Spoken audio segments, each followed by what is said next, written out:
Cette semaine encore, nous répondons à toutes vos questions concernant l'éducation de votre chien. Aujourd'hui, le rappel.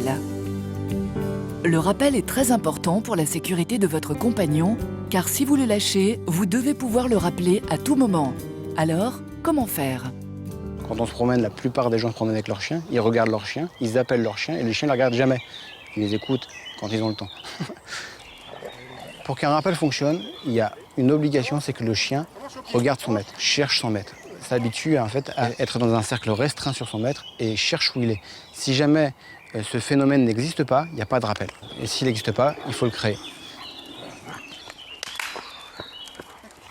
On va imaginer que mon chien est d'un côté et moi de l'autre. La plupart du temps, ce qui se passe, c'est que quand je veux rappeler mon chien, je vais m'avancer vers mon chien. Ce que lui va faire, c'est qu'il va récupérer sa zone de sécurité et il va s'écarter. Pour rappeler un chien, il faut travailler à l'envers.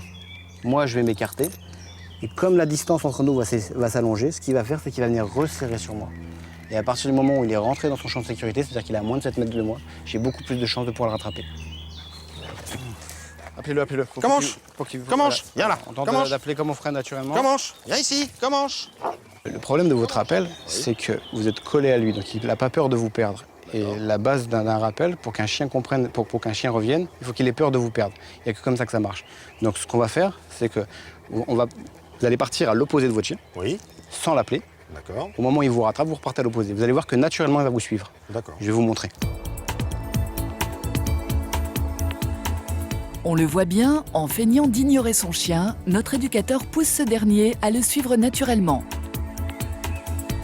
Mais pour Comanche, ce Terre-Neuve de 2 ans, l'exercice est nouveau. Commence. Ok. Alors, ce n'est pas gagné. Non, non, non, on s'arrête surtout pas, on continue à avancer. C'est la distance entre vous qui va faire qu'il va avoir peur de vous perdre. Donc c'est une peur positive, il n'y a pas à s'inquiéter, on continue à avancer, il va vous rattraper. On avance. Le chien doit donc apprendre à scruter l'horizon s'il ne veut pas que son maître disparaisse de son champ de vision. Pour l'expliquer, notre éducateur va jouer à un jeu que tout le monde connaît.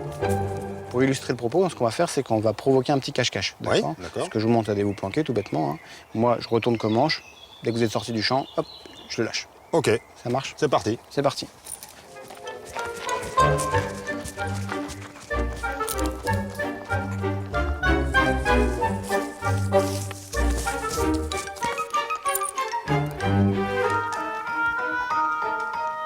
Une partie de cache-cache qui oblige notre ami à utiliser tous ses sens pour retrouver son maître.